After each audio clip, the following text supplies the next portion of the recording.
Mesdames, Messieurs, bonsoir et merci de nous retrouver en ce soir du Jeudi Saint, ici au Tabor, un lieu chargé d'histoire, un lieu qui a plus de 100 ans, où le pape Jean-Paul II a célébré la messe ici même, dans la chapelle du Tabor.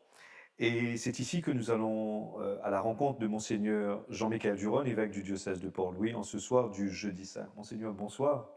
Bonsoir Michel, bonsoir à nos frères et sœurs de Maurice, d'Agaléga et de Chagos, et les frères et sœurs Rodriguez qui habitent aussi à l'île Maurice.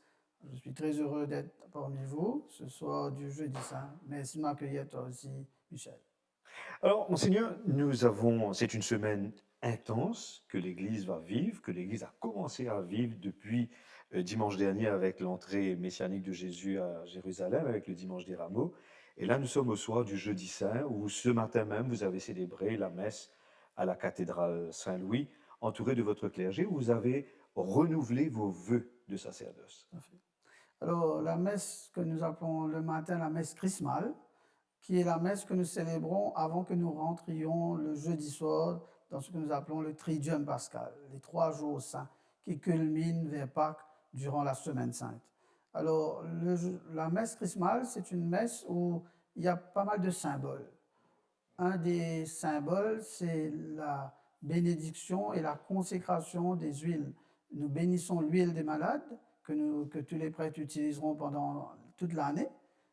Et puis nous bénissons l'huile des catéchumènes, pour les catéchumènes qui vont être appelés à recevoir le baptême, et aussi ce que nous appelons, c'est pourquoi chrismal, avec le mot scrème, qui veut dire aussi le saint crème, que c'est la seule huile que je consacre avec les prêtres aussi, qu'à un moment donné vont prier avec moi, où j'impose les mains sur cette huile, parce que cette huile sera utilisée pour consacrer les personnes dans le baptême, consacrer les personnes dans la confirmation, ou bien s'il y a de nouvelles églises, il faut consacrer les autels, le bâtiment. C'est utilisé spécifiquement, ou bien s'il y a l'ordination d'un évêque, d'un prêtre, nous utiliserons aussi cette huile du Saint-Crème. Alors ce jour-là, ces 3 huiles sont très, très mises en valeur. Et puis, deuxième symbole aussi important, c'est le moment où tous les prêtres, je leur pose des questions et ils renouvellent ce que nous appelons la promesse du jour d'ordination, s'ils vont continuer à vivre leur mission comme prêtres, s'ils vont être mes collaborateurs, s'ils vont continuer aussi à servir ce peuple qui leur est confié.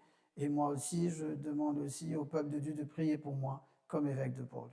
Et ce soir, dans toutes les paroisses de l'île, comme ça se fait dans tous les diocèses, dans toutes les églises, la messe du jeudi saint, où pendant cette messe, il y a aussi le geste du lavement des pieds. Tout à fait. Au fait, la messe du jeudi saint, nous disons, il y a 2 grandes fêtes. C'est pourquoi la couleur change.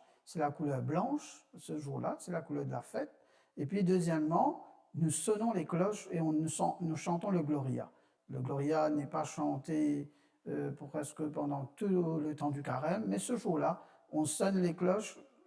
La dernière fois qu'on va sonner les cloches, ce jour-là, on sonne les cloches parce que c'est un grand jour. C'est le jour où Jésus a institué l'Eucharistie en disant bien le dernier repas, ceci est mon corps livré pour vous, ceci est mon sang versé pour vous, faites cela en mémoire de moi. Et que l'Église a compris que voilà, Jésus nous confie ce grand sacrement qu'est l'Eucharistie, le don de lui-même à travers ce sacrement que nous appelons l'Eucharistie. Et deuxième, lié à ce sacrement, c'est le sacrement de l'ordre, c'est-à-dire l'ordination des prêtres qui pourront continuer cette tradition qui a commencé depuis 2026 ans, les prêtres, les diacres et aussi bien sûr les évêques. Mais pourquoi est-ce que l'Eucharistie est aussi importante dans la vie de l'Église, Monseigneur? Ah, dans un document du Concile Vatican II en 65, il est dit que l'Eucharistie est la source et le sommet de toute la vie chrétienne. Nous avons des sacrements, c'est-à-dire des signes qui nous montrent l'amour de Jésus pour nous. Le baptême, c'est ce qui nous donne notre première identité, qui nous dit bien nous rentrons dans cette grande famille qu'est l'Église catholique. La confirmation vient confirmer la grâce du baptême. L'Eucharistie est un sacrement où nous communions à son corps et à son sang, mais que nous appelons le sacrement de la route. C'est-à-dire, il nous faut avoir comme si des ressources pour vivre ce combat que nous vivrons au cours de notre vie humaine et spirituelle. Et un moyen qui nous est donné, c'est le sacrement de l'Eucharistie, ce que nous appelons, souvent nous disons aussi la communion, parce que deuxièmement, c'est ce qui fait la communion entre nous. Le moment où les catholiques se lèvent après la grande prière eucharistique, ils viennent communier au corps du Christ, qui dit bien que nous sommes en train de communier à ce même Christ qui nous unit les uns les autres. Et troisièmement, c'est l'Eucharistie qui nous envoie en mission et qui nous donne la force. Et c'est pourquoi le jour même où Jésus va vivre, comme s'il commence sa passion, le jour du jeudi saint, Jésus donne le plus grand don, qui est le don de sa vie, à travers l'Eucharistie. C'est pourquoi l'Église reconnaît que ce sacrement est essentiel, vital, fondamental. Comme dit certains, l'Eucharistie fait l'Église et l'Église fait l'Eucharistie. Un théologien disait cela pour bien montrer que sans l'Eucharistie, l'Église ne tient pas aussi. Elle est Et, au cœur même de notre vie chrétienne. et quand vous célébrez la messe, quand les prêtres célèbrent la messe et quand au moment de la consécration, vous dites, ceci est mon corps livré pour vous, est-ce que c'est juste une commémoration ou c'est le corps ce pain qui est posé à l'autel, ce vin qui est déposé à l'autel, deviennent corps et sang de Jésus? Alors c'est là où il y a un terme que nous disons le jour de notre ordination, que le prêtre devient ce qu'on appelle in persona Christi en latin. C'est-à-dire qu'à un moment donné dans sa vie, en lui reflète la personne du Christ. Et le moment où il dit ces paroles, dans notre manière de célébrer, au moment où le prêtre dit, au moment d'être livré, il prit le pain. Jésus prit le pain, il rendit grâce, il le rompit, il le donna à ses disciples en disant, ceci est mon corps livré pour vous, ceci est mon sang versé pour vous. Il dit bien, ceci est mon corps, mon sang. Mais le prêtre dit ces paroles au nom du... C'est le Christ qui dit ces paroles à travers le prêtre. C'est pourquoi nous disons que même pour nous, le jour de notre ordination, ça nous dépasse. Comment des êtres fragiles, pécheurs, le Seigneur les a choisis pour dire ces paroles au monde encore en 2026. C'est pourquoi je crois que c'est magnifique pour nous en disant, nous-mêmes, nous ne finirons jamais de découvrir la grandeur de cette parole que nous disons et qui fait que le Christ se rend présent. Dans notre manière de comprendre l'Eucharistie, ce n'est pas une commémoration. Faire mémoire, pour nous, c'est une mémoire active. C'est une mémoire bien vive, c'est-à-dire c'est au moment où le prêtre dit ces paroles que ce pain et ce vin deviennent corps et sang du Christ. Alors, Monseigneur, le seul jour où la messe n'est pas célébrée, c'est le vendredi saint, où nous faisons la commémoration de la passion, de la mort de Jésus. C'est le seul jour où il n'y a pas de consécration, on va dire. Oui, c'est-à-dire que le jeudi, à la veille du jeudi saint, nous avons vécu un deuxième grand rite qu'on appelle le lavement des pieds. Jésus lave les pieds de ses disciples en leur disant, ben voilà, je suis un serviteur parmi les serviteurs, voilà jusqu'où je descends pour servir l'humanité. Maintenant, à la fin de la messe, nous ouvrons le tabernacle et le tabernacle reste vide et l'autel est dépouillé. C'est-à-dire pour bien montrer que nous passons à une autre étape et à ce moment-là, l'Église, nous sentons bien que l'Église vit un moment, si vous voulez, nous rentrons dans un temps de passion, de mort, de décès. Un peu comme dans une famille, quand nous sentons que la mort d'un proche arrive, nous voyons son agonie, nous voyons un peu que la maison même devient bouleversée et que nous aussi, l'Église vit cela. Et là, à ce moment-là, le vendredi saint, c'est tout ce jour, comme dit Jésus, est-ce que nous pourrions continuer à célébrer de la même manière si l'époux nous est enlevé? C'est-à-dire ce jour-là, pour nous, le Christ est enlevé, il va mourir sur la croix. Le vendredi saint, il est arrêté, on lui passe au tribunal, il va chez Hérode, chez le grand prêtre, et finalement, voilà qu'il est condamné par Pilate pour vivre la crucifixion parce qu'il est un non-romain, non-citoyen romain. Et c'est comme ça qu'il va être tué sur la croix et que l'Église commémore ce jour-là, bien sûr. Et là, c'est une commémoration. C'est là où c'est différent. Ouais. Nous rappelons un événement du passé, mais qui a tout son poids pour nous aujourd'hui, car nous disons que le Christ communie à toutes ces souffrances humaines, les guerres, les violences, les souffrances que nous subissons dans notre cœur, notre âme, notre esprit, notre corps, et que Dieu est venu jusque-là subir cela sur la croix. Et c'est comme cela que nous terminons le vendredi saint par un temps où la liturgie est très sobre et nous ne célébrons pas la messe, nous communions.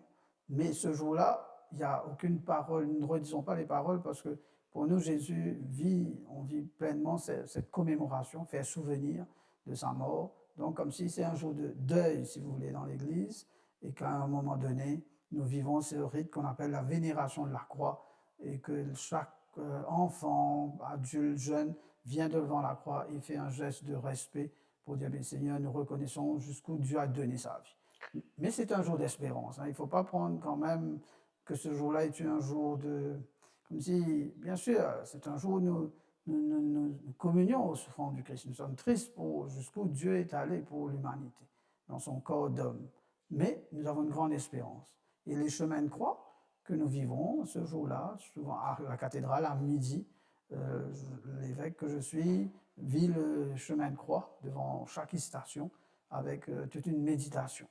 Et voilà pour Maroquet. Et à 3 heures, c'est la première grande célébration que nous appelons la célébration de la Passion du Seigneur, avec les lectures de la Passion selon Saint Jean, qui nous raconte jusqu'où l'humanité de Dieu, et Dieu, dans ce corps humain, va aller jusqu'au bout de l'amour, pour une vie qui va s'ouvrir, que nous célébrerons ensuite la veillée pascale. Monseigneur, en parlant du vendredi saint, quel contraste avec la solennité du jeudi saint, avec la messe chrismale le matin, la scène du Seigneur le soir, et avec ce tabernacle qui représente ce vide où la présence de Jésus n'y est plus, une porte grande ouverte. Je crois ce qui est magnifique. Souvent, dans d'autres temps d'église, les célébrations, il faut de la créativité. Il faut des fois essayer de voir comment amener à faire une réflexion sur ce que nous célébrons. Or, le Triduum pascal, le jeudi, vendredi et samedi saint, ce sont des jours où l'Église reçoit dans sa liturgie une telle manière de célébrer où le ton est donné. C'est-à-dire que nous avons le ton du jeudi saint avec une grande joie et effervescence, je crois. Hein.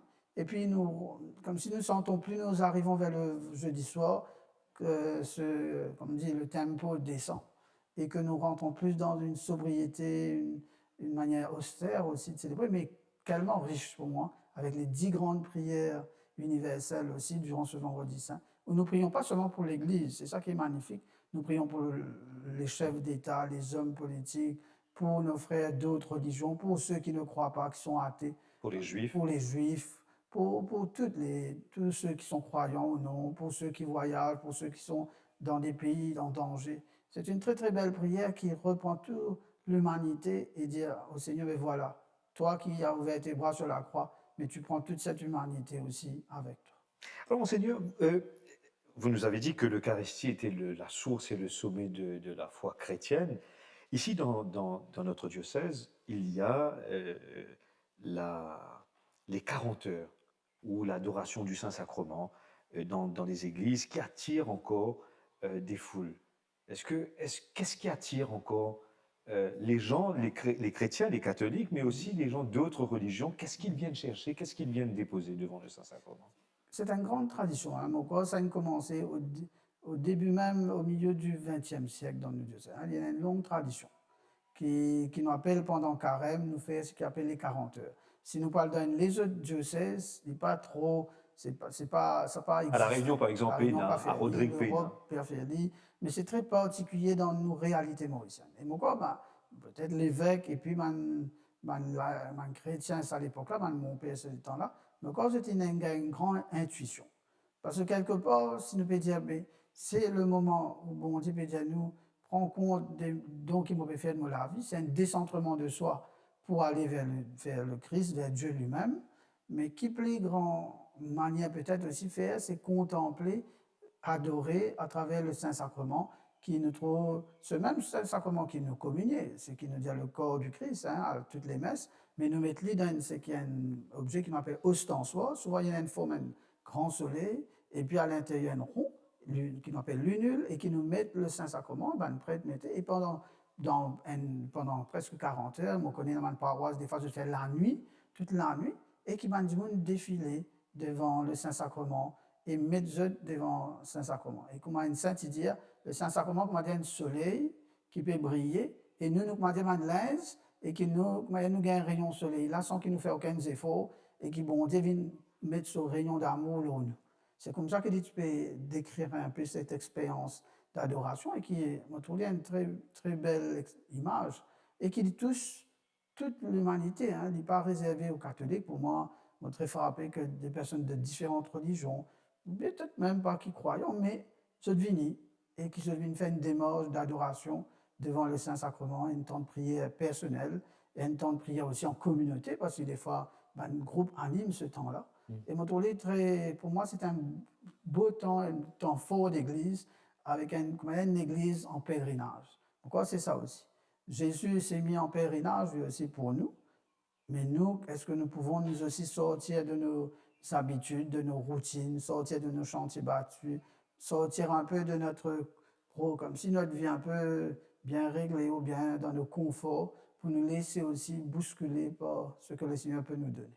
Et sans faire venir, oui, mais c'est lui au fond qui vient toucher les cœurs. Et je suis très heureux que dans les paroisses maintenant, nous proposons, les prêtres proposent aussi des temps de confession.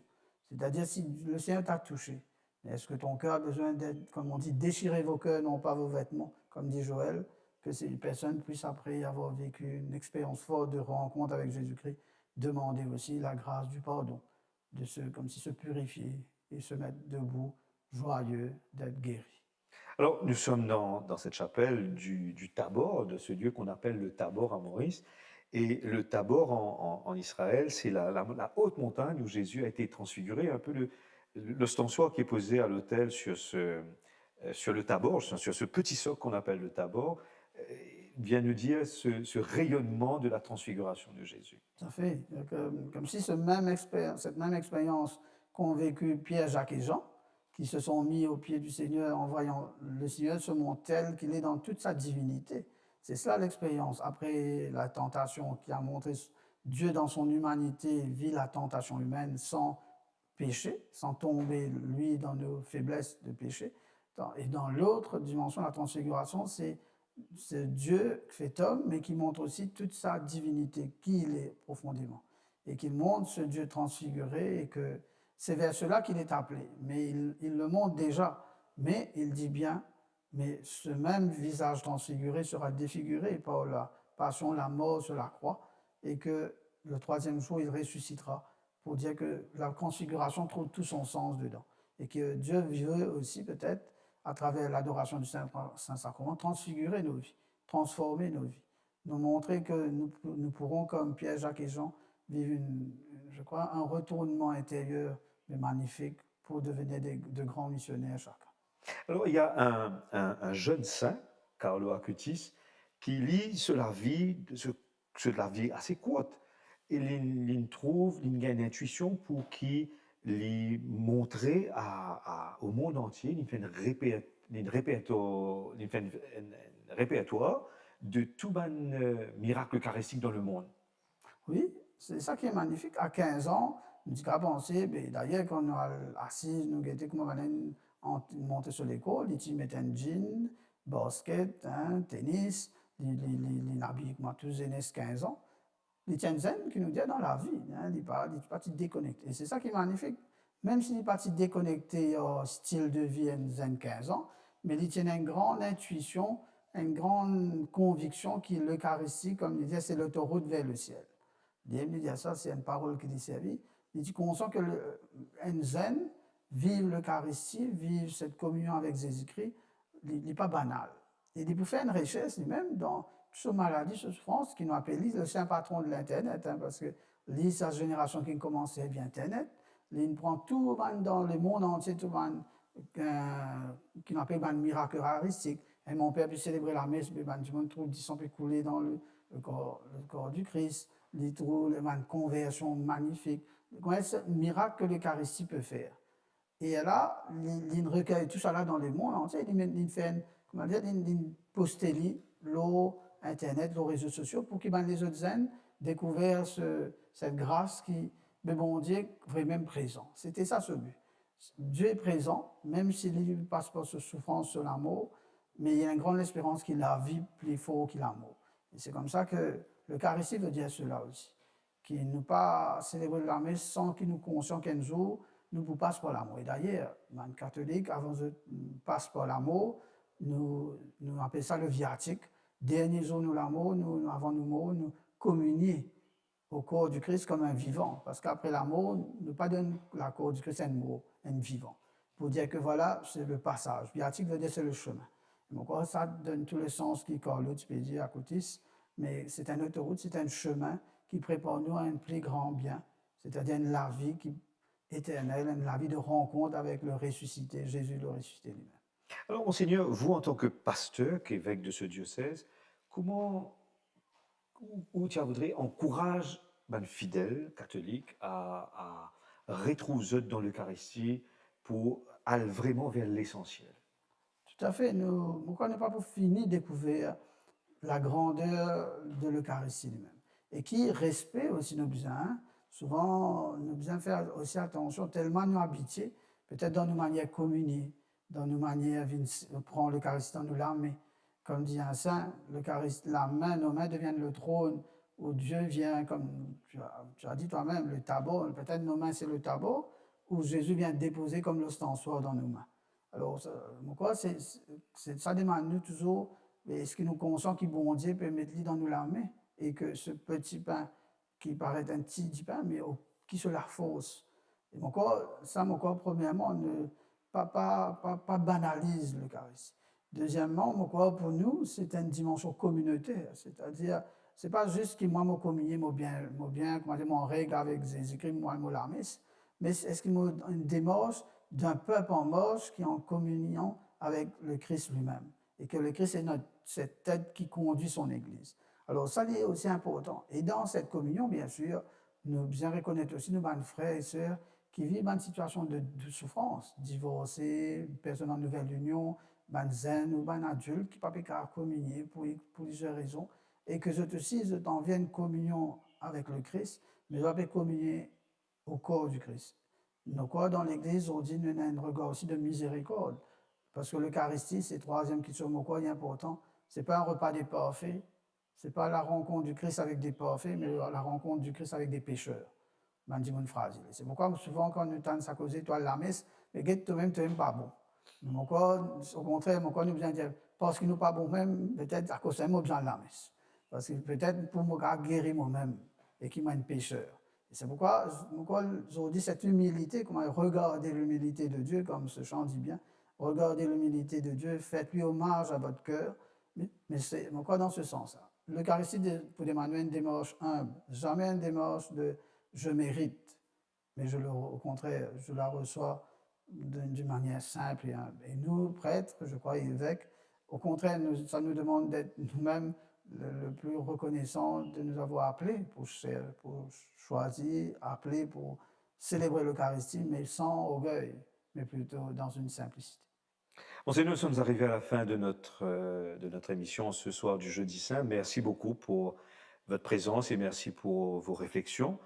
Et en conclusion à cette émission, il y a Estelle, Melvin et moi-même, nous pouvons faire une parole d'espérance à tout le monde, nous, téléspectateurs, en ce soir du Jeudi Saint, en vue de cette fête de Pâques, de la grande solennité de Pâques, qui est le sommet même de la foi chrétienne. Merci beaucoup pour votre présence, merci. Et à vous aussi, je vous souhaite une bonne montée vers Pâques. Merci Michel. Moi aussi, je souhaite à tous mes frères et sœurs mauriciens, frères galéens, chagossiens, nos frères de Rodriguez. Mais merci d'avoir choisi de prendre ce temps avec nous, de prier, de méditer sur l'Eucharistie et que, à vous aussi, bon temps de Triduum Pascal, bon temps de monter vers Pâques.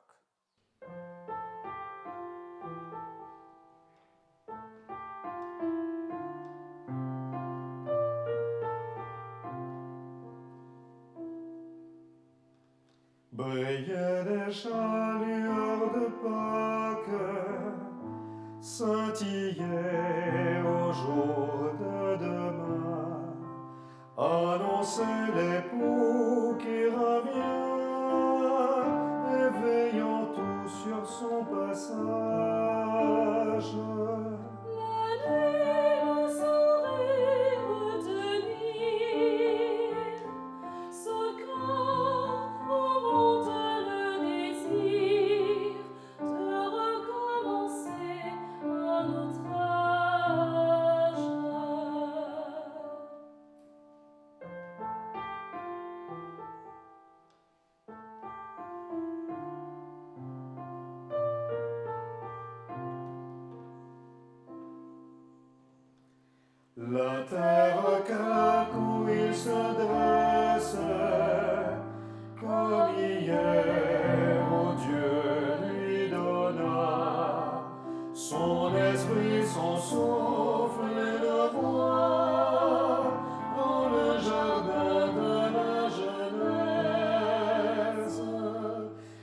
chair de sa chair énormée, la plaie qu'il porte à son côté s'ouvre pour qu'un peuple en renaisse.